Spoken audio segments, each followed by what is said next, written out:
Hola, muy buenas tardes, bienvenido a nuestro nuevo Meet de los socios de la Fundación Low Carb Chile, la futura fundación, porque están todos los trámites en proceso. Y hicimos una encuesta, le preguntamos de qué tema les gustaría que conversáramos, que habláramos, y se ganó la opción de intestino permeable, todo lo relacionado con intestino permeable. Entonces vamos a comenzar y vamos a dar el paso a nuestro estimado Vladimir Prieto. Lo que no lo conoce lo van a conocer ahora. Y él va a comenzar con esta primera parte, después seguiré yo hablando de otros temas. Dale, Vladimir, adelante. ¿Aló? Sí, por aquí estamos. ¿Se escucha cómo se escucha? Perfecto. Hola, yo soy Mañoso para los que están en los chats. Por eso la broma de la máscara con el huevo frito. ¿No? O la icono de caca. También. Oye, bueno, voy a tratar de hacer lo mejor que pueda. Oye, ¿acá se puede compartir alguna pantalla? Se supone que sí. A ver si me ayuda Francisco, porque no veo la opción. No me sale la opción. Tiene abajo a la derecha, dice presentar ahora, Ya, Vladimir. vale. Y dice, y tú cuando aprietas presentar ahora te aparece compartir pantalla. Exacto. Ya, vale. Ya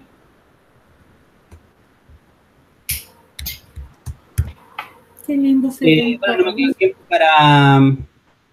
para hacer una presentación toda top como la que hizo nuestra Nutri Estrella, pero bueno, esto es lo humilde que puedo hacer. Bueno, lo que queremos hablar es sobre las enfermedades o los problemas que se generan con el intestino permeable, y para poder explicar eso quiero llevarlos a la génesis de esta cuestión, porque si no vamos a andar medio perdidos. No tengo permiso para compartir. ¿Aló? ¿Aló? Sí, se escucha perfecto, dale nomás. Dice, para compartir una ventana.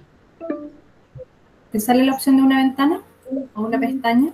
Sí, me sale la opción, pero me dice que no tengo los privilegios. Tenés que darle permisos tú en el navegador.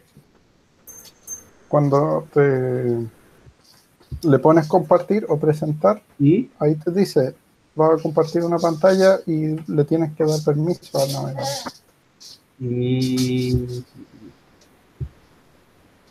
A ver ahora. Ya, ahora sí. ¿Se ve? A ver. ¿Me sigues apareciendo tú? Ahora sí está empezando. Ahora está empezando a compartir. ¿Sí? ¿Se ve? Ahora sí. Ya. Bueno, lo que yo cuando me metí en este cuento de la nutrición, de poco fui entendiendo de que estábamos llenos de bacterias, y es chistoso porque uno siempre tiende como a limpiar todo, y resulta ser que estamos llenos de bacterias por todos lados, y sobre todo en los puntos en donde nuestro cuerpo tiene contacto con el exterior, y entre esos es nuestro sistema digestivo. Y esta parte, la que corresponde al intestino permeable, apunta en ese sentido. Las bacterias que están alojadas en nuestro interior, que corresponden al sistema digestivo. Y lo que se ve ahí es lo que roza este tema, o es la parte fundamental de lo que es el intestino permeable. Quiero dejarlo claro porque hay conclusiones que yo saqué, que me gustaría después, al final, comentarlas y que las discutamos. Bueno, el intestino es parte ahí, desde después del estómago hasta el final, que es lo que conocemos como colon. Y entre medio hay varias secciones con diferentes nombres. El intestino delgado está dividido en 3 partes. Y dentro de todo nuestro intestino, esta es una vista, por así decirlo, bonita, del interior de nuestro intestino, es como un corte transversal. Está lleno de estos cilindros que se llaman vellosidades. Y en realidad esto nunca sucede. En la realidad esto es un intestino limpio. Tal vez cuando uno nace está así, pero en realidad debiese estar algo más cercano a esto. No sé si se ve. Sí, perfecto. No tengo retroalimentación visual, así que... Sí, dale, se ve perfecto. Sí, se ve bien. Ya, y estas vellosidades están en constante interacción con diferentes elementos que llegan a él, desde la comida nuestra hasta un conjunto de bacterias, que es lo que se conoce vulgarmente como la flora intestinal. Y nuestra salud depende de lo que comen o no coman estas bacterias. En realidad no somos lo que comemos, somos lo que podemos absorber en esta relación simbiótica que tenemos con estas bacterias que se alcanzan a ver ahí en la imagen. Estas vellosidades, si yo hiciera un zoom a estas vellosidades, deberían verse más o menos así. Y la superficie de esta vellosidad es lo que forma esta famosa barrera intestinal, que está compuesta por los enterocitos, que es como el papel principal de toda esta película. Oh, caspitas. Me falta una imagen. Bueno, claro, esas son como las unidades básicas que forman esta pared. Estos enterocitos están unidos por uniones estrechas, ¿ya? Y esta es la barrera principal que tiene nuestro organismo para poder absorber o rechazar cuánta bicharraco se les pueda ocurrir que llega a estos lugares. Estas uniones estrechas, a ver,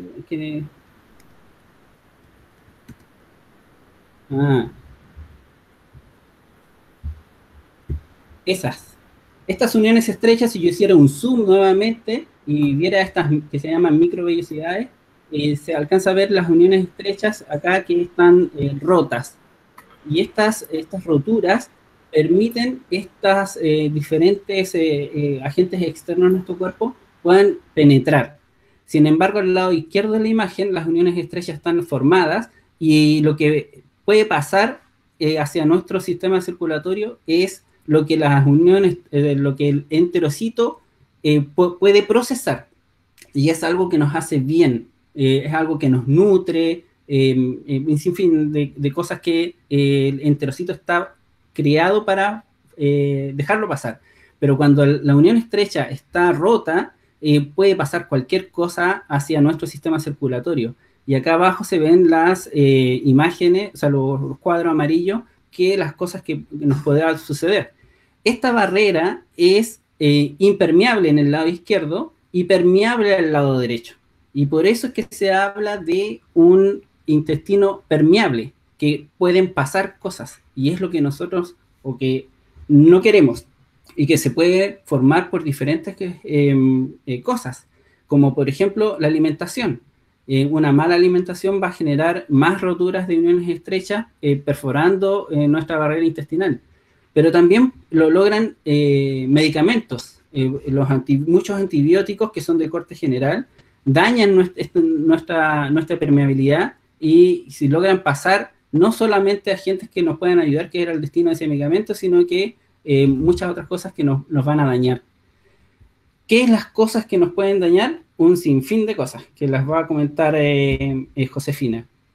Ahora, dentro de la figura general que les mostré, diferentes partes de nuestro sistema digestivo, de nuestros intestinos, contienen diferentes poblaciones bacterianas. Y todas ellas son diferentes de individuo en individuo.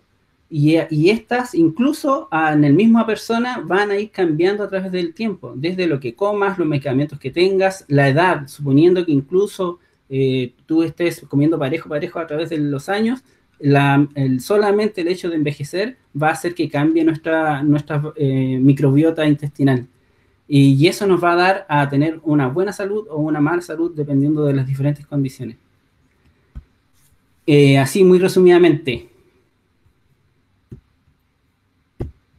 Perfecto. Entonces ahí recuerden que vamos a ir haciendo set de preguntas, ¿ya? Dice por acá, la Sil, que somos una casa de bacterias. Sí.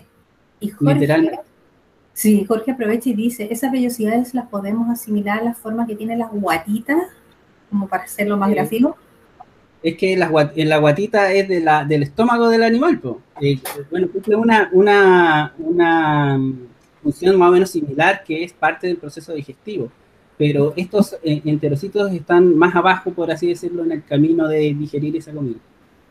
Exacto.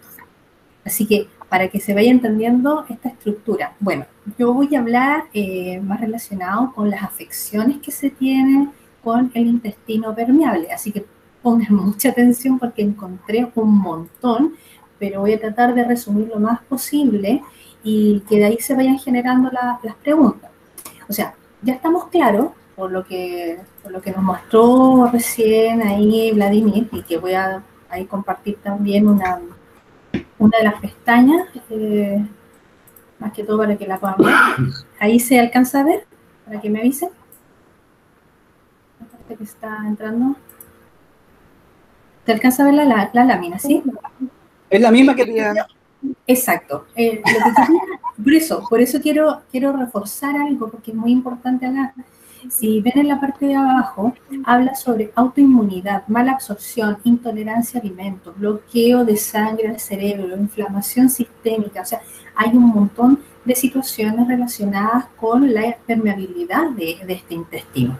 Entonces, para que lo tengamos claro, ¿desde cuándo comienza esto del tema de este eje intestino-cerebro? Por lo que estoy investigando, esto viene del año 1908. Así que tiene más de 100 años, en lo cual un premio Nobel de Medicina fue el primero en investigar y hablar respecto de este eje, que había una función, una conexión entre el cerebro y nuestro intestino. Por eso se dice que el intestino es el segundo cerebro. En esa época, para que ustedes sepan, cuando una persona presentaba, por ejemplo, problemas relacionados con fatiga, melancolía, neurosis, porque así lo llamaban, ¿cuál era la solución? Cortemos un trozo del colon, no nos hagamos más problemas. Entonces, él fue el primero en proponer que antes de hacer eso, se hiciera se aumentara o se manipulara lo que era la microbiota, y entonces se aumentara el consumo de ciertas bacterias que fueran beneficiosas, como el caso de los cultivos lácteos, que muchos de nosotros ya hemos consumido algunos de ellos. Entonces, ¿qué podríamos decir respecto de las enfermedades asociadas? Por favor, ahí pongan atención, un montón. Primero, las alteraciones del tipo mental. Mucho de la ansiedad, de la depresión, del estrés está entonces directamente relacionado con el intestino permeable. También hay enfermedades de tipo inflamatorias y del sistema inmune, como es el lupus, artritis reumatoide, psoriasis, esclerosis múltiple, entre otras. ¿Por qué se produce esto? Porque cuando el intestino se daña, ya lo vimos con Vladimir, quedan estas perforaciones y, seamos honestos, ¿qué es lo que hay adentro del intestino? Sencillamente, caca, mierda. No hay toxina, hay hongos, hay bacterias, hay un montón de cosas que nosotros queremos desechar. Y si eso no, porque en el fondo la función es eliminar, si eso no se elimina, pasa al torrente sanguíneo contaminando todo nuestro tejido, y por eso uno de los principales canales es también llegar a nuestro cerebro. Por ejemplo, ¿cuáles tenemos como afección? Una mala absorción de zinc. ¿Qué conlleva una mala absorción de zinc? Que la gente ande más estresada, ande con más deterioro cognitivo, como que no entiende bien las cosas, no anda despierto. Pero hay que tener cuidado, porque si la gente se suplementa zinc, y es lo que yo siempre digo, que por favor, antes de suplementar, saquen los minerales desde los alimentos, porque una suplementación de zinc puede provocar automáticamente una baja de un metal llamado cobre. Entonces, al bajar el cobre, las personas se vuelven también agresivas, y muy agresivas. Por otro lado, también tenemos algo que yo puse en mi Instagram, que si una persona consume mucha cantidad de azúcar, aumenta un hongo que está presente en todos, que es el hongo cándida. Y por favor, no le tengan miedo al hongo. Si el hongo nos apoya, pero si se desequilibra, como todo lo que pasa, entonces prolifera en forma desmedida, y este hongo aumenta. ¿Y qué pasa? ¿Qué problema tengo que el hongo aumente? Desde el punto de vista de la absorción de minerales y de vitaminas, baja la absorción de magnesio y baja la absorción de vitamina B12, aumentando problemas, por ejemplo, de depresión y ansiedad, de estados mentales. También tenemos que, y esto es importante, el intestino está a cargo también de la producción de neurotransmisores. ¿Cuáles son los más típicos? Los que es la dopamina, la serotonina, la adrenalina, la noradrenalina, que algunos creo que he escuchado que, por ejemplo, la dopamina dopa, relaja, la serotonina, hormona de la felicidad, ¿cierto? Y adrenalina es la que nos mantiene así un poco más alerta. Y por esta misma razón, en los estudios de Alzheimer se ha empezado a ver que la primera forma, los primeros indicios de una persona que está con problemas de Alzheimer es justamente por este cambio en la formación y la producción de estos neurotransmisores. Entonces ahí, solución, menos carbohidratos, más omega 3. Así que ahí tenemos una muy buena forma de reforzarlo. Entonces, por otro lado, tenemos algunas enfermedades, o más que enfermedades, aumenta la sensibilidad intestinal, que no es lo mismo que, por ejemplo, problemas de alergia. La sensibilidad intestinal que va asociado, por ejemplo, a personas que no pueden consumir gluten o que no pueden consumir lácteos, incluso lectinas con C, lectinas. Entonces, ¿por qué? Porque esto también fomenta la permeabilidad del intestino. Yo escuché algo que a mí me impactó, de verdad, que por ejemplo, en el caso del intestino, el peor escenario que podemos tener es el autismo. ¿Y por qué podría venir el autismo? Porque la madre durante el embarazo y desde antes tiene un intestino permeable y esa contaminación como que en cierta forma la traspasa al feto y entonces el niño puede desarrollar este tipo de enfermedades, o más que una enfermedad, esta condición en realidad. ¿Te puedo detener ahí, Josefina? Sí, por supuesto. Ya. Dentro de lo que yo encontré es que, y que de hecho está documentado en otras cosas que nosotros estuvimos viendo hace tiempo, es que cuando tú naces con un intestino completamente limpio, como la imagen que yo mostré. Y esta se tiene que ir poblando porque si no, nuestros intestinos no alcanzan a absorber todos los nutrientes. Y eso, ¿cómo se logra? Desde el minuto de nacer.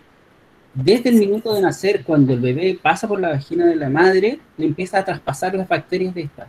Y estas se van repoblando o transmitiendo después de otras vías. El mismo contacto, el amamantamiento, el toque con el pecho, la leche.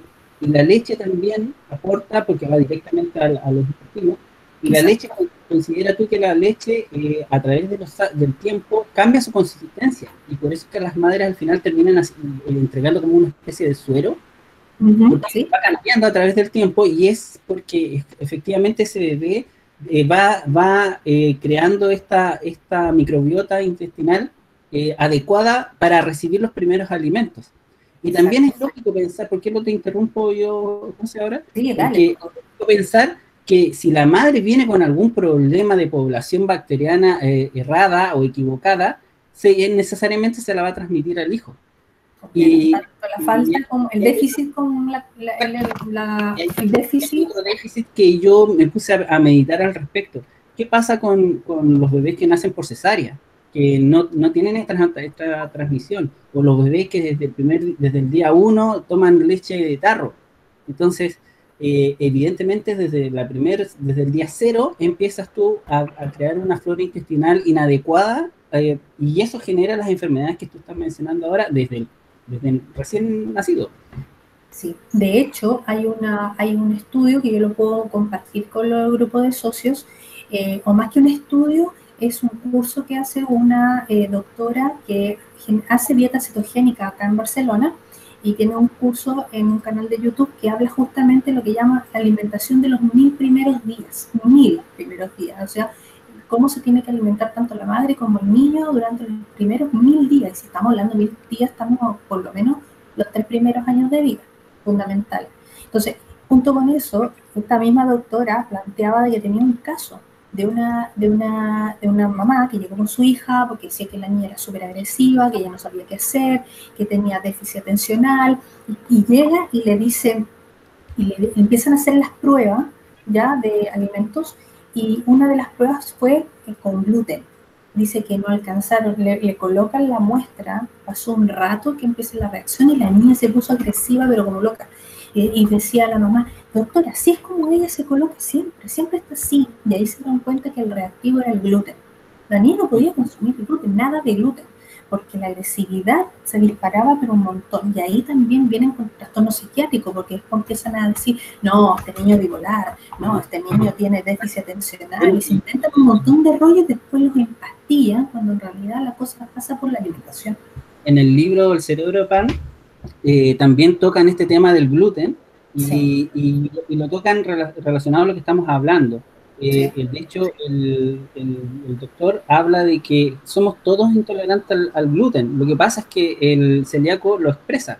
Y eso que deja como subyacente ahí implícito en ese comentario es que el gluten genera esta permeabilidad intestinal, y la diferencia es que el que no lo expresa, su sistema inmunológico lo alcanza a detener o es capaz de sobrellevarlo.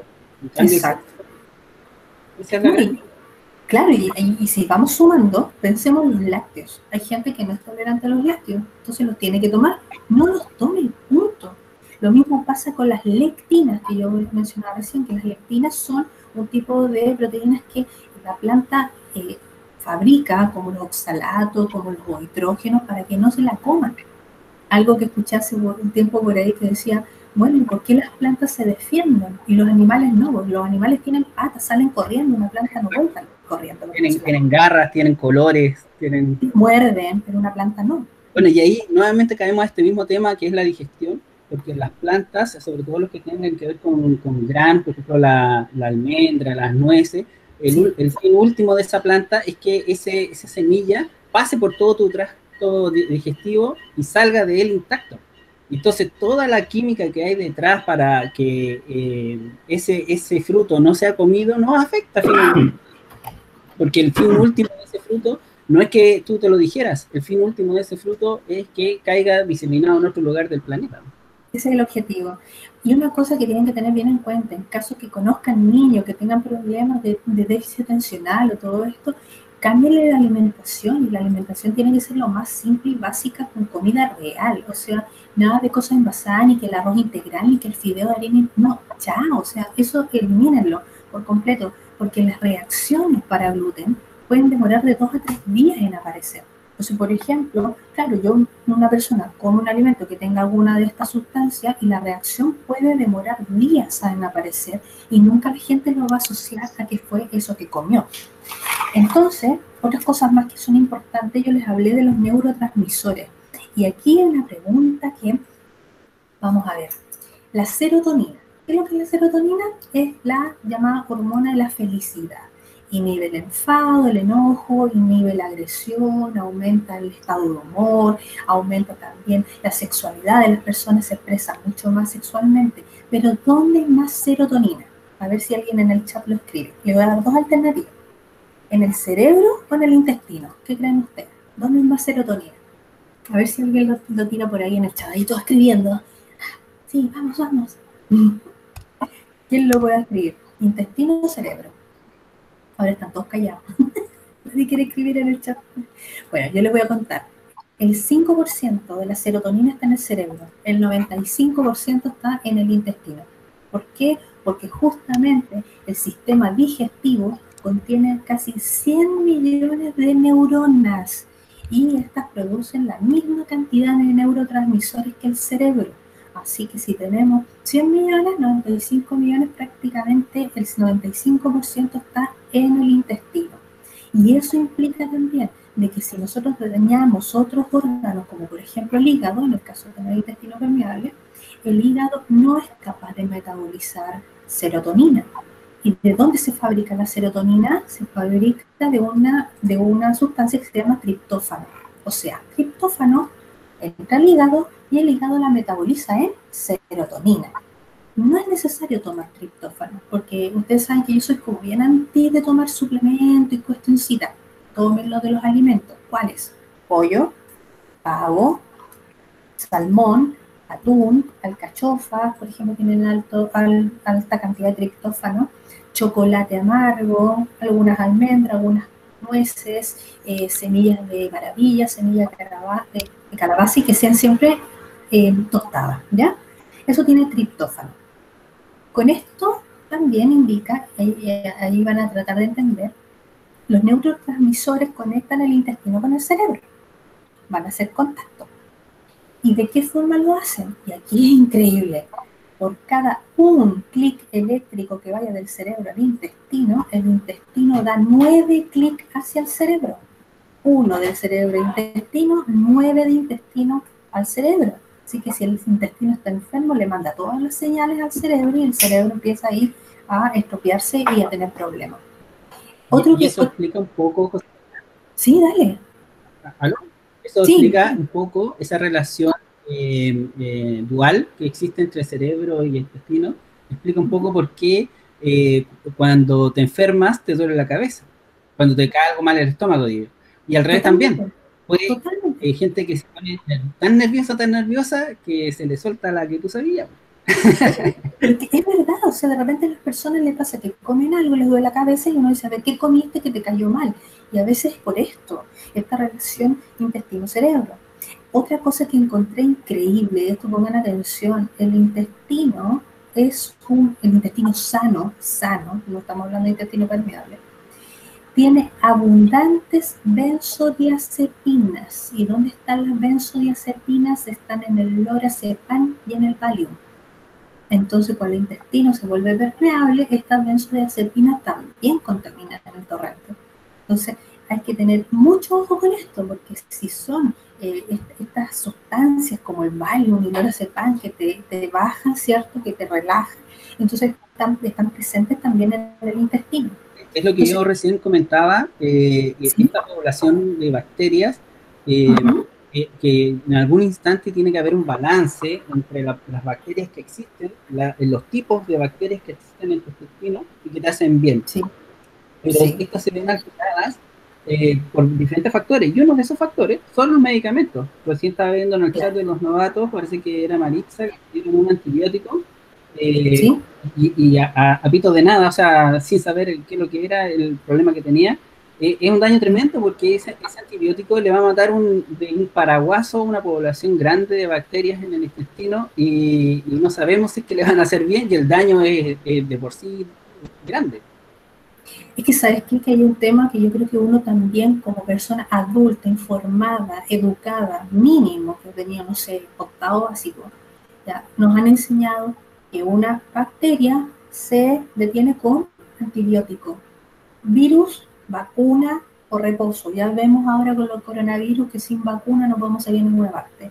Y un hongo con un antimicótico. Entonces, si yo tengo algo en la piel o en cualquier parte de mi cuerpo y no tengo idea qué es lo que es, no puedo estar probando. No puedo, si era un hongo, me voy a poner pomada al hongo. Ah, no era, me voy a poner un antibiótico, me pongo otra cuestión encima, y al final cada una de esas tiene un efecto en nuestro cuerpo. Entonces, antes de llegar y empezar a probar qué es lo que es, ideal, vaya y hágase el examen que le diga, mire, usted tiene un hongo y va a tener que tomar esto. Es como pasa con la famosa Helicobacter, que también el Helicobacter es una bacteria canalla, es súper difícil de matar, y por eso hacen una triterapia que le llaman, que son unos antibióticos casi a nivel de droga, muy destructiva, y después les voy a dar las indicaciones para poder reparar este intestino, ¿ya? Entonces, por ejemplo, ¿qué pasa con el efecto de las benzodiazepinas? ¿Qué pasa con un intestino permeable y estas benzodiazepinas? Empiezan los típicos trastornos de personalidad y conflictos psicológicos. Entonces las personas empiezan con problemas de inseguridad, miedo, rabia, no saben cómo controlar las emociones, y después le dicen, no, bipolar. Inventan cualquier cuestión. Y en realidad a veces solamente cambiar el tema de la alimentación. Entonces, cuando nosotros entramos en este desequilibrio, es una palabra técnica, pero creo que la manejen, por si la escuchamos por ahí, disbiosis, la voy a dejar por ahí escrita, disbiosis. De lo que es la disbiosis es el desequilibrio de la microbiota intestinal, o sea, cuando los hongos, las bacterias típicas, normales, se desbalancean y andan como locas. Entonces, en ese caso, cuando nosotros tenemos este desbalance, empieza a generar distintos tipos de reacciones. Por ejemplo, ya hablamos de las que son psiquiátricas, psicológicas, de conducta, qué sé yo, inflamaciones. Inflamación como hinchazón. A ver, la hinchazón es normal. Si a mí me pica un zancudo, se me va a hinchar. Si me da una infección, se me va a hinchar, porque quiere decir que el tejido quiere sanarse. ¿Okay? ¿Cuándo es peligroso una inflamación? Cuando el cuerpo se inflama por cualquier cosa y se mantiene la inflamación de los tejidos. Entonces empieza el dolor articular, duelen las articulaciones, que la espalda, que las cervicales, que no sé qué. Otro, anemia, mala absorción de hierro. Entonces una persona que tiene anemia y está embarazada, entonces ya está dando indicios de tener un intestino permeable. El asma, acné, psoriasis, eczema, cualquier tipo de problema en la piel está relacionado entonces con el intestino permeable. Entonces, ¿qué tenemos que eliminar de la dieta y qué tenemos que agregar? Vamos a sumar y restar. Eliminar, ya lo mencioné, gluten. O sea, no es necesario ser celíaco para eliminar el gluten, ¿ok? Porque el gluten lo hemos comido desde que somos chicos cada día, porque esta cuestión es acumulativo, se va acumulando. Cereales, por las lectinas, también las legumbres por las lectinas. Las legumbres, aunque alguien me diga que son ricas y todo, pero nadie se las puede comer cruda. Si un vegetal, como es el caso de las legumbres, no se pueden comer crudo, entonces no se lo coman. Y obviamente todo lo que tenga azúcar, eso hay que eliminar. ¿Qué hay que sumar? Aquí viene el tema. Colágeno. Yo siempre he sido como bien en contra de suplementar colágeno, pero vamos a hablar de una forma terapéutica del colágeno, en este caso particular de intestino permeable. Primero, colágeno de sopa de caldo de huesos, 3 tazas al día. Hagan hueso y se van tomando la sopa, ¿ya? Ese es súper bueno. La otra es gelatina, digamos, la típica gelatina con la peso o la que es de gelatina real. Ya, no la jalea, porque hay una diferencia entre gelatina y jalea, porque la jalea es más industrial. Y lo otro, colágeno hidrolizado. El colágeno hidrolizado lo pueden hacer en un vaso y tomárselo, pero eso no más de 30 días, porque ese es como una bomba de proteína para que puedan sanar más rápido el intestino permeable. Obviamente que aumentando la ingesta de la proteína normal, ¿sí? Entonces, eso yo creo que es la base de lo que es este problema del intestino. Que antes de pensar si acaso es algún problema de repente de, no sé, me llené de gases. Lo que nos pasa con el grupo novato, me hinché, me lleno de gases. Y uno le empieza a decir, a ver, ¿qué comiste? No, lo único que comí fue brócoli. Bueno, el brócoli te hace mal, pero ¿cómo si está en la lista permitido? Ojo, no porque esté vegetal en la lista permitido significa que todos lo pueden comer. Por eso se llaman permitidos, no obligatorios. Lo mismo pasa con los lácteos. Tal vez dice, pucha, a mí me encantan los quesos, pero me hinchan. Bueno, intenta. Anda probando, tal vez cuando ya tu intestino esté más sano vas a poder ir comiendo una vez a la semana un poquito de queso, ir agregando otras cosas, pero particularmente empiecen a notar que hay gente, como bien decías tú, Vladimir, puede comer, no sé, brócoli y se hincha, lleno de gases, o he escuchado gente que incluso le empiezan a doler las articulaciones, o que, no sé, no, me salió más problemas de gases, no sé, pero empiezan con el repollo, con el flor y que eso que mencionas tú del brócoli, sí, lo vemos, no es tan frecuente, pero hay individuos que les cae mal, y si lo llevamos al tema que estamos hablando, ellos tienen una microbiota intestinal que no alcanza a procesar, una de dos, o no alcanza a procesar bien la fibra que le están mandando, o bien tiene una sobrepoblación de ellas que la produce de tal manera que le genera tantos gases, porque en toda la documentación que alcancé a ver, los gases se producen porque estas bacterias intentan procesar la fibra de los carbohidratos, y eso solo genera gases. De hecho, tan así es que a menos que tenga una patología especial la persona, casi todos los que estamos acá y que hemos probado carnes y solo carnes no nos hinchamos. Porque por ahí viene el problema de los gases. Es que justamente, porque el tema de la fibra, ya creo que todos más o menos tienen claro que la fibra no es necesaria. Si todos se acuerdan de lo que mostró Vladimir, dijo, existen vellosidades. ¿Y qué es lo que hace la fibra? La fibra que es no fermentable, porque hay que diferenciar, hay fibras fermentables y otras que no. Las no fermentables se quedan en el intestino y las vellosidades las empiezan a gastar como una olla, de estas ollas para lavar, y la empiezan a gastar. Entonces, ¿qué es lo que pasa después de un tiempo? Aquí están las vellosidades a mover la caca, ¿no? Si para eso está. Por eso hay personas que dicen, me voy a ir un montón al baño y como más fibra y no voy, y como más fibra y no voy, no, porque estoy armando un taco. Exacto.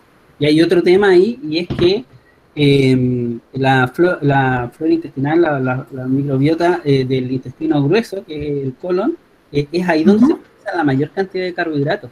Al comienzo de los intestinos es donde se procesan las grasas. Claro. Está el estómago, ¿cierto? Después comienza el intestino. Bueno, esa sección se llama el duodeno, y ahí es donde se une el ducto que viene del hígado con el páncreas, en donde se juntan más químicos para poder procesar en primer lugar las grasas. Y cuando la comida sigue pasando hacia abajo y llega hasta el colon, las bacterias de ese sector tratan de procesar los carbohidratos que son altos en fibra, y ¿sabes qué dejan? Dejan ácidos grasos de cadena corta. Imagínate. Lo que nosotros nos beneficia, y el resto sigue para abajo. Exacto. Y ahí hay un tema importante, chicos. Recuerden, el estómago no tiene dientes y tiene jugo gástrico. Así que si escuchan por ahí que tienen que tomar bicarbonato y cosas así, no hagan caso, porque el jugo gástrico tiene que estar ácido para procesar las grasas y ayudar a nuestra flora intestinal. Tenemos bacterias como la Helicobacter pylori que aguantan la acidez del estómago, pero a saco, o sea, es como casi inmortal, así que hay que tener cuidado. Vamos con las preguntas, ¿te parece? Porque hay algunos comentarios por ahí que están súper entretenidos. Voy a agarrar algunos de acá arriba, que dice Luis Faría, la diverticulosis está relacionada con el intestino permeable. De hecho, está muy relacionada con el consumo de fibras. El doctor Robert Schweiss menciona en uno de sus videos, como él como cirujano bariátrico, menciona que el 99% de los casos que él ha atendido está relacionado con el alto consumo de fibra. ¿Ya? Entonces, gente que ha tenido dietas altas en fibra, mucho cereal, mucho alimento integral, ¿ya? Y qué sé yo, está muy directamente relacionado con el consumo de fibra, y obviamente que eso también va a provocar intestino permeable. O sea, ¿están ligados? Sí, pero que la causa de la diverticulosis sea realmente el intestino permeable, no necesariamente. Es más por lo que comes que por lo que no comes. ¿Ya? Después acá... Dime. Luis preguntó, ¿la diverticulosis está relacionada con el intestino permeable? Sí. Directamente, no tanto. No. ¿Ya? La diverticulosis no son estas vellosidades que estábamos hablando, son protuberancias internas en el intestino que finalmente terminan sangrando. ¿Ya? Muy similar. Como hernia, como bolsitas. Son como hernias, que son muy parecidas a la hemorroide. ¿Ya? Sí, y generalmente está asociada a la hipertensión. La hipertensión intestinal genera esta protuberancia, y esa hipertensión puede ser por la hipertensión arterial circulante o también puede ser por presión muscular cuando tú tratas de defecar. Ahora, el caso de la diverticulosis es clave porque yo me acuerdo de haber conversado con un nutricionista, ¿no? que la fibra, pero ahí entra la explicación que te vas a dar de la fibra. Y tiempo después tradujimos el video del doctor de Chucheta, en donde culpa específicamente de este problema al exceso de fibra. Sí. Así que, muy tajante, y a mí me impresionó porque muy tajante. No, fibra. Sí, pero 99%. Ya. Bueno, y Patricio Madariaga preguntaba también cómo afectan los carbos a las bacterias buenas, haciendo que aumente la población de las bacterias no buenas. Bueno, recién explicaba yo que los carbohidratos son procesados al final, cerca del colon. Curiosamente, esa es otra conclusión que también quería comentar, la mayor densidad poblacional de bacterias en nuestro intestino están cerca de la unión del intestino delgado con el grueso. Y curiosamente es ahí donde se procesan la mayor cantidad de carbohidratos. Me parece curioso, no quiero afirmar ni una ni otra cosa, pero solamente doy el dato porque me parece extremadamente curioso.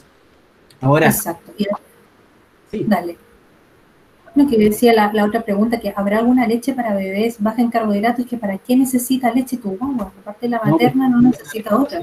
¿Cuál es la madre? ¿Se ve imposibilitada de amamantar a su bebé? Claro, en ese caso yo creo que lo mejor es que fuera la misma crema con agua, lo que le decimos a muchos del grupo, que a los niños le cambian y mezclen crema, la nata, crema de leche con agua. Yo creo que es lo mejor, porque es baja en lactosa, va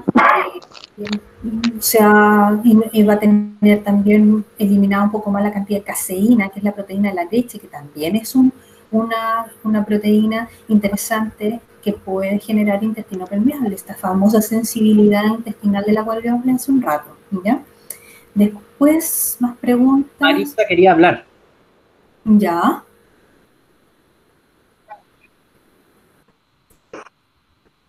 Ahí está. Sí. Ahora, ¿me escuchan? Sí. Bueno, claro. La consulta mía es relacionada, he estado escuchando todo atentamente, de los reflujos y de la acidez. Yo hace un año atrás tenía mucho reflujo y me dieron medio omeprazol, uno en la mañana antes de cualquier cosa, el omeprazol. Ya, después cuando ya un tiempo acá me cambié a este sistema, me preocupa porque a pesar de que no como carbohidrato, azúcar y hago todo lo que corresponde, pasan 4 días de repente y el ardor al oído es como que no puedo dormir, me tengo que levantar, me tengo que tomar un omeprazol y al otro día ya estoy bien. Entonces la idea mía es no seguir tomando omeprazol y qué tengo que hacer o qué estoy haciendo mal que todavía estoy teniendo este tipo de síntomas. Yo primera vez que escucho ardor en los oídos. Yo tampoco lo había escuchado. Nunca había escuchado algo de eso. Como que yo estoy acostada y es como un ardor que me da o un picor en los oídos. Y he llegado también a tomar bicarbonato y todo ignorantemente porque uno no sabe. Pero finalmente ahora pasan 4 días que es súper bien y digo, uy, qué bacán que no tenga que estar tomando omeprazol, pero de repente pasan 4 días tomármelo porque como le explico, llega hasta aquí una cuestión y llega hasta el oído que tengo que saber levantarme y tomarme uno hasta el omeprazol y ya después 4 días y así. Yo quiero no seguir tomando omeprazol y quiero sanarme y estar normal. Esa es la pregunta. Yo creo que podrías partir analizando qué es lo que comes la noche anterior cuando te da eso. Que comes algo, qué es lo que comiste, si estaba muy caliente, si tienes estrés, porque como estaba yo manifestando acá, de repente los síntomas no aparecen el mismo día, pueden aparecer después de 2 o 3 días. Generalmente la conexión cerebro-intestino es súper fuerte y uno de los primeros factores que afecta a todo es el estrés. Lo primero, el estrés te ataca el intestino, ¡pum! Y la señal en 3 tiempos te llega al cerebro y eso reacciona de una forma que te puede generar esos reflujos. Porque si ya dejaste los carbohidratos, ya dejaste el azúcar, no se justifica que tengas ese problema, a menos que sea un problema netamente fisiológico, que el paso de los jugos gástricos no esté bien cerrado, la Nati es la que sabe mejor la fisiología, y que eso te lo tenga que estudiar, que sea un problema que no esté relacionado netamente con la alimentación. Pero yo creo que también analizar. Eso lo comentó Curi un poco más arriba hoy entre medio, que es el píloro no se cierra bien, entonces los jugos gástricos como que se devuelven. Y ahí tienes que hacerte un examen para ver el tema del qué tan dañado puedas tener esa parte del estómago. Claro, yo creo que es eso, un estudio fisiológico con un gastroenterólogo o con un otorrino que te vea ese conducto para ver qué tan abierto, qué tan cerrado está, porque si ya dejaste de comer todo eso, o la otra opción sencillamente que antes de dormir tomaras un poco de bicarbonato. Si el bicarbonato no es malo, si te va a generar, o sea, si te lo tomas en la noche no hay problema, un poquito bajo la lengua, pero no mientras uno come. La Silke había escuchado que iban a hacer otra especialidad en medicina neurogastroenterología. Sí, yo creo que por ahí va el tema, o sea, porque ya están viendo esta conexión. Entonces trata de ver si estuviste con mucho estrés en ese momento y si acaso eso te perjudicó y dormiste mal, y si tienes problemas también, cómo estás durmiendo, si estás muy horizontal, tienes que levantar un poco la cabeza, con una almohada un poco más rígida. Empiezo en un comentario decir que de lo que tú averiguaste, de lo que yo averigüé, sí. Hay mucho, ¿cómo se dice? Desconocido. Estamos recién en la punta del iceberg de este tema.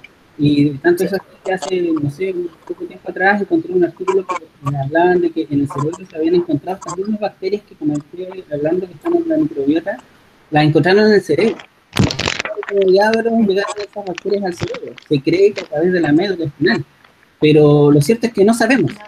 y no se saben las implicancias de que estas bacterias lleguen allá. ¿Cuáles son las implicancias? Recién estamos descubriendo, entendiendo que hay alguna comunicación bilateral ahí, pero nada más. Hablar me impresiona. Una especialización me da harta lógica, pero que esté muy avanzado, no sé. De hecho, me llama mucho la atención esto de que este premio Nobel que plantea este eje fue en el año 1908 y recién ahora están como diciendo, parece que tenía razón el caballero. Entonces, ahí, por ejemplo, dice la Débora, siempre he tenido dudas de cuánto es la cocción del caldo de hueso. ¿Serán necesarias tantas horas? Depende de la olla, yo creo, si ahora ya como una olla a presión, pero yo creo que de cocina mejor que después hablamos en el grupo de socios. Volvamos al tema del intestino. Sí. ¿Dónde se consume gelatina que no sea jalea? Dime. Sí. José, no, que quería complementar un poquito algo de lo que decía Marisa. Yo antes sufría, bueno, yo creo que uno de muchos era de los que yo sufría el típico acidez y reflujo. Perfecto. Cuando me pasé al estilo keto, low carb, y ya a esta altura del partido carnívoro, y vuelvo y voy a uno y voy a otro, que sido listo. Y al principio, en la transición, cuando ya había recuperado de este tema, ya no tenía más acidez, y cada vez que me salía, vale decir que el pan, que la torta, que la cosita, sí, cuando al principio era bien frecuente, digamos, eran bien frecuentes. Lo primero, y hasta el día de hoy, cuando de repente me salgo más espaciado en el tiempo, lo primero que me vuelve es la acidez. O sea, yo me como por ejemplo, me como una mitad de marraqueta y yo sé que a la media hora ya la acidez me viene, pero así heavy. Entonces, es un poco, digamos, complementando lo que está hablando la Marisa. Y quería hacer dos comentarios con respecto a lo que hablaba ahí el Vladi. Con respecto a la cesárea, por ejemplo, mi hija nació por cesárea. Pero hasta el día de hoy, ¿sabes qué? La única vez que fue a la clínica fue cuando nació, obvio. y una vez fue que se cayó cuando guagua y sería. Y nunca más ella digamos, ha estado por temas clínicos o de hospital por alguna enfermedad. ¿Pero ella se con leche materna o con relleno? A eso iba. Ella estuvo como hasta los 8 meses a pura teta. Pura teta. Nada más que eso. Y yo creo que eso obviamente suplió en parte el no haber nacido por la vagina, como comentaban, que las bacterias que se le pasan ahí. No fue así, pero yo creo que el tema de haber sido lactante hasta los 8 o 9 meses con pura leche materna, eso obviamente la potenció hasta el día de hoy. Segundo, conozco una amiga que tiene un pequeño con un espectro autista, y ahí al principio también la pasó re mal. Buscando, encontró de alguna forma sin saber que era keto, pero le cambió varias cosas, y lo que le eliminó, así que sin saber que entre comillas, fue el azúcar, en todas sus formas. Si bien el niño sigue siendo autista, pero su forma de ser cambió, es más tranquilo, aguanta más estar con personas a su alrededor, es más tolerante a la bulla, cosa que antes no... Antes era imposible.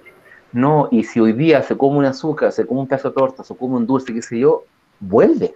Y está en ese estado uno o dos días. Entonces la alimentación en ese sentido es básica. Es primordial. Y tengo una pregunta. Esa conexión que hablan cerebro-estómago, ¿esa conexión es la que hace el famoso nervio vago? Exactamente, que eso ya mencioné. Y hay otros tipos, otros canales. El nervio vago no es el único. En un estudio que compartimos con los administradores, yo mostré un gráfico, a ver si es que lo puedo mostrar, que determinan 4 vías de comunicación. Y la cuarta es otras vías, porque no se sabe. Mira, de hecho te puedo compartir una imagen, porque yo tengo algo acá que puede que les pueda servir para que vean la conexión. Vamos a ver aquí. ¿Me avisan cuando salga la imagen? Ahí está.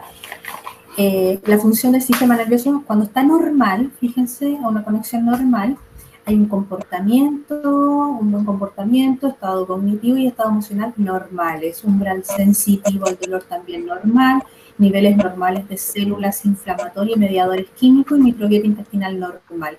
Si nos vamos al lado derecho, que ahí se presenta estrés o enfermedad, alteraciones del comportamiento, del estado cognitivo y emocional, disminución del umbral sensitivo al dolor, niveles anormales de células inflamatorias y mediadores químicos y microbiota alterada, o sea, disbiosis.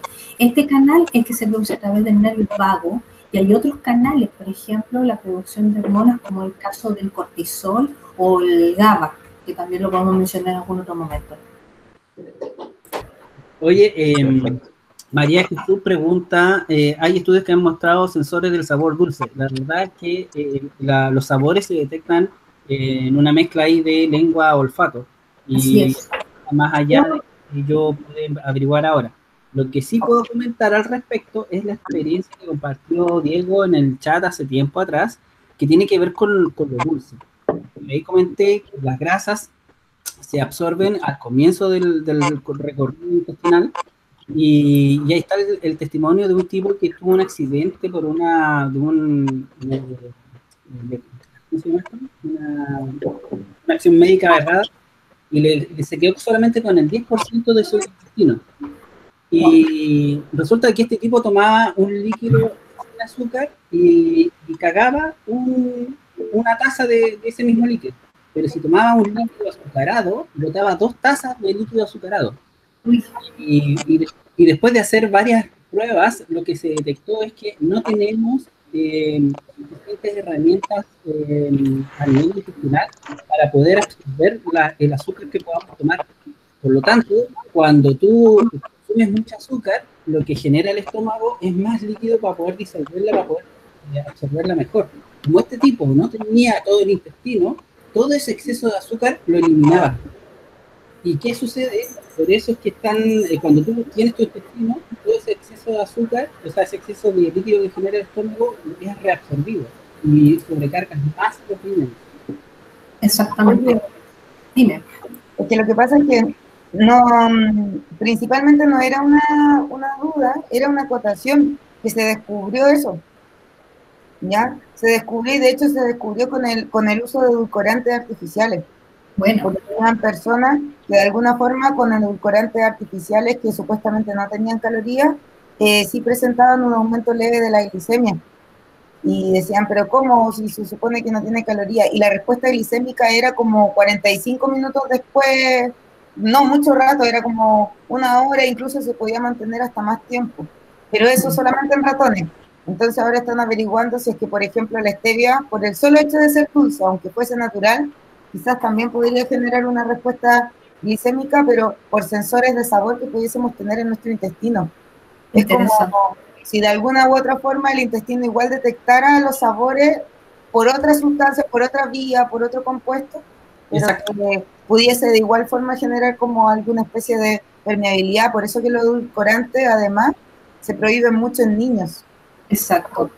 Y por eso yo hablaba al comienzo de que yo dentro de lo que investigué, no encontré algo que hablara de un sensor a nivel estomacal de los salados, pero está implícito en todo lo que estamos conversando. Existe. Exacto. Oye, una cosa. Las razones existen. Sí, sigamos un poquito porque ya no estamos llegando al tiempo. Mira, acá Claudia que vuelve, dice, insisto con mi pregunta, tengo insuficiencia en la enzima pancreática, será la razón por la que me hincho muy fácil, tengo mi colon lleno de deformaciones y creo que es por eso que nunca toleraba ninguna fruta. O sea, el que sea una insuficiencia de enzima pancreática, el que te hinches, tal vez lo primero que deberías hacer es un examen de Helicobacter pylori, porque hay personas que tienen primero esta bacteria y lo que coman les puede producir problemas. Entonces, ahora, ¿y qué te dio? Que hable. Y no tiene la bacteria. Bueno, si quieres puedes comentarlo, porque yo por lo menos, como no soy médico, yo soy ingeniero químico, no manejo mucho el tema de enzima pancreática. No sé si la Jesús sabe algo al respecto, porque no me suena que esté relacionado esto con la hinchazón.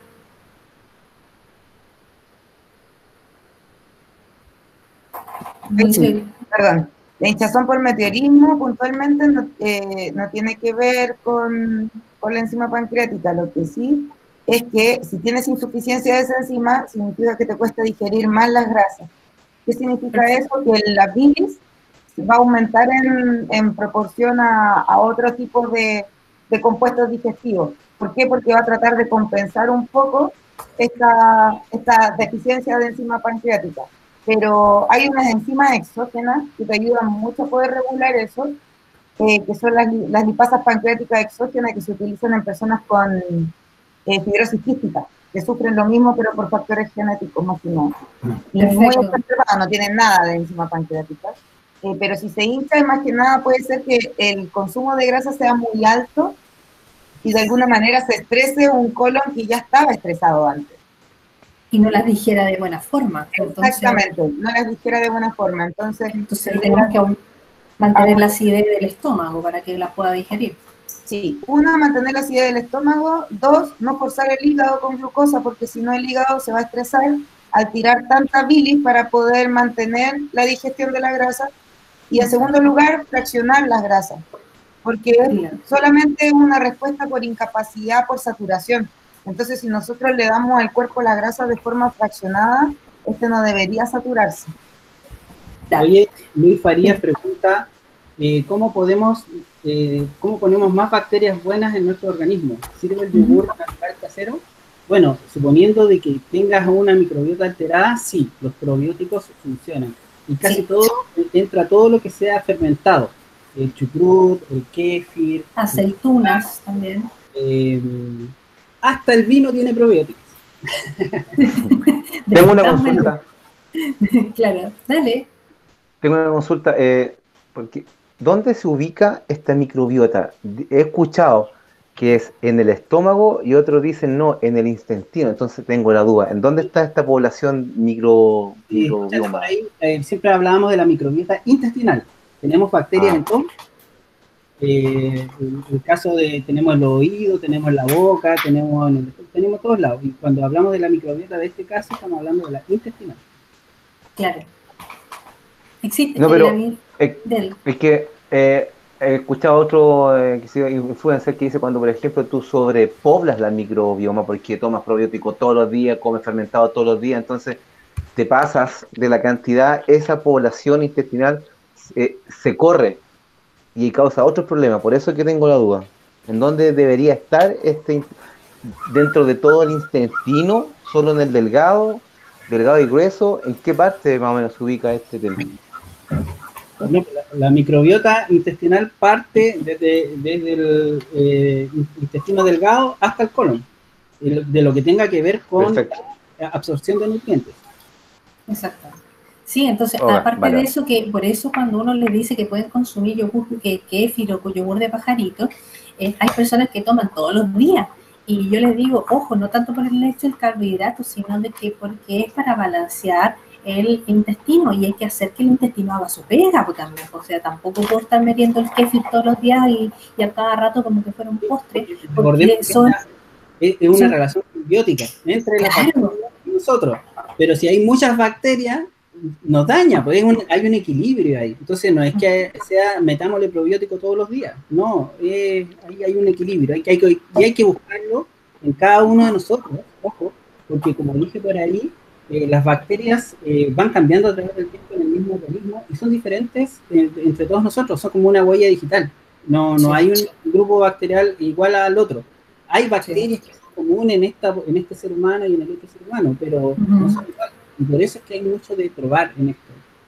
La Jesús quiere decir algo ahí. Dale, Jesús. Sí, que incluso hay bacterias distintas en distintas secciones del colon. Sí. Y del intestino en general, o sea, por ejemplo, el intestino delgado tiene bacterias absolutamente distintas a las que podemos encontrar en el intestino grueso. Por ejemplo, las bacterias de la primera parte del trozo del intestino son principalmente bacterias que son de respuesta inmune, que responden a patógenos, ¿ya? Entonces, por ejemplo, esas bacterias que responden a patógenos tienen una recepción a la agresividad más alta que las bacterias del colon, ¿ya? Por eso que cuando esas bacterias no son atacadas en la primera parte por los jugos gástricos y en la primera parte del intestino, no, pasan al colon y ahí se desemboca la diarrea. ¿Cachai? Entonces, en sí las bacterias son distintas a lo largo. Y de hecho, el tema de los probióticos. La industria farmacéutica nos ha tratado de meter los probióticos por todos lados. Increíble. Literalmente.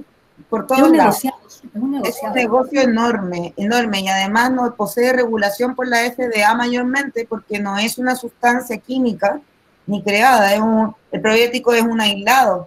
Entonces, en ese caso, los probióticos también, de hecho, como los estudios que le hacen la contraparte a las farmacéuticas que dicen que casi que hay que tomarlo de por vida, Se recomienda máximo en un periodo de tratamiento, así como que tienes déficit de flora intestinal, máximo 2 a 3 meses.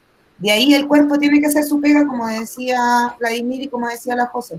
O sea, si no tenía enfermedad, si no tenía hinchazón, si tenéis buena digestión, ¿para qué te metes un probiótico? No tiene sentido. No tiene sentido. Aparte que, por ejemplo, escuché ahí o alguien preguntó por el chamito. Mira, te voy a leer los ingredientes del chamito. Agua, azúcar, leche descremada en polvo al 4,3%, pectina, saborizante artificial, lactobacilo, sucralosa, cúrcuma y extracto de anato. O sea, de esa cuestión yo no se la doy ni al gato. Porque en serio, con esa cantidad de ingredientes de natural no tiene nada. Y lactobacilo aparece de los últimos. Entonces yo creo que de verdad, antes de estar dándole a una guagua chamito todos los santos días, mejor darle una alimentación lo más natural posible y que su propio intestino genere la flora intestinal o la microbiota óptimo, ¿ya? Porque le voy a contar alguna anécdota que comenté en un grupo con respecto a mi publicación del hongo cándida, que mucha gente lo asocia, especialmente las mujeres, a los hongos vaginales. Pero no solamente salen en la vagina, puede salir en un montón de partes más, en los ojos, la boca, donde haya, en los pliegues, donde haya humedad. Tengo una amiga que su hija tiene un problema tan grande con el hongo cándida que le traspasa la piel, le aflora en la pancita. Y aparte de eso, el hongo produce ciertas sustancias que le contaminan el cerebro, provocando daño cognitivo. Entonces la niña tenía 4 años y qué sé yo, todavía no podía hablar correctamente, la motricidad fina no la tenía.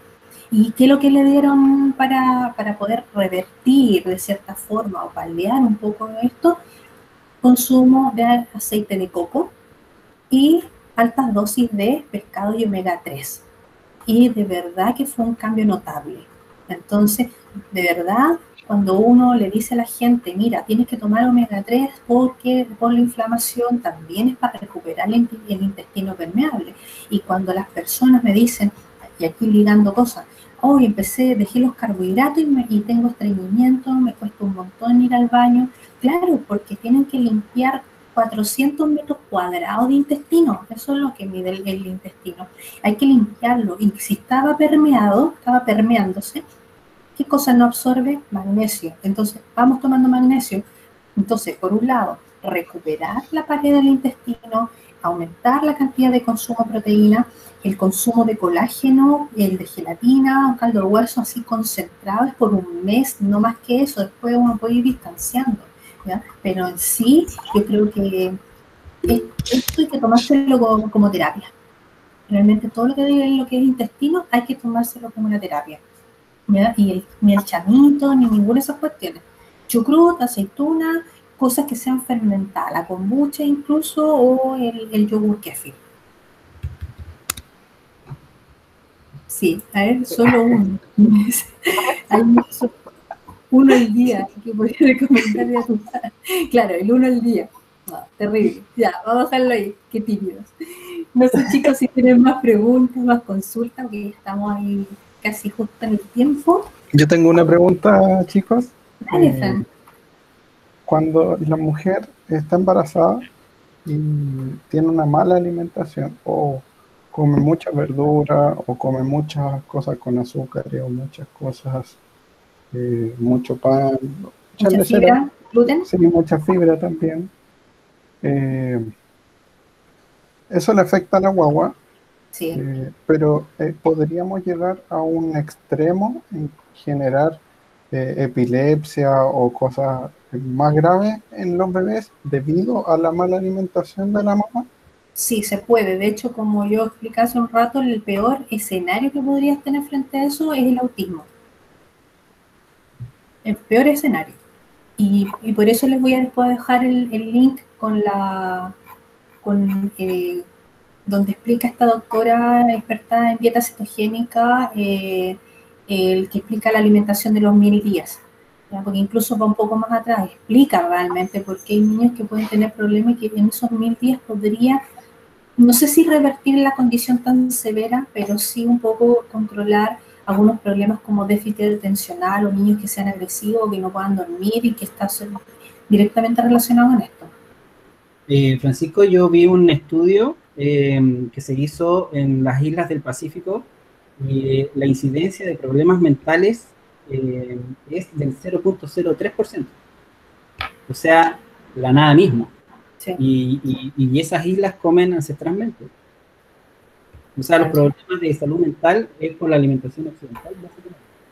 Sí, de hecho la alimentación, cuando uno empieza a hablar de, y algunos médicos, que ahí la Silke dijo neuro, gastroenterología, una de las cosas que se está promoviendo es que cuando una persona, o en el caso de los psiquiatras o un endocrinólogo, ve a personas que llegan con cuadros depresivos, ansiosos, de personalidad o cognitivo, lo primero que tenga que hacer es un cambio en la alimentación. Y en vez de agregar cosas como probióticos, suplementos y pastillas y no sé cuánta cosa, es vamos sacando cosas y dejar la cantidad de alimentos mínimo posible para permitir que el intestino se sane. Esa es la forma que se quiere trabajar en la actualidad. Entonces, no sé si alguien más tiene alguna otra pregunta por ahí. Estamos igual que los Pendex, que se sientan en la última fila. Sí, exactamente, están igual. La única mujer en el colegio. Bueno, parece que ya no hay más preguntas, así que están puro mirando la hora. Pero no, de todas maneras, estamos ok, parece. Quiero dar las gracias, obviamente, a todos por participar y que ojalá noten que realmente estos cambios le han beneficiado a usted y a su familia y que hagan llegar esta información especialmente a personas que tengan niños con problemas de déficit atencional, que no puedan dormir, que sean agresivos, y van a ver que cambiando la alimentación van a andar mucho más relajados y más tranquilos. Así que un abrazo, les agradezco un montón estar presentes y como siempre vamos a después dejar arriba el video para que lo puedan volver a ver y volver a reforzar. Oye, chao a todos. Chao, José. Chao, José, a dormir, es tarde. Sí, súper tarde. Chao, gracias. Súper, besos.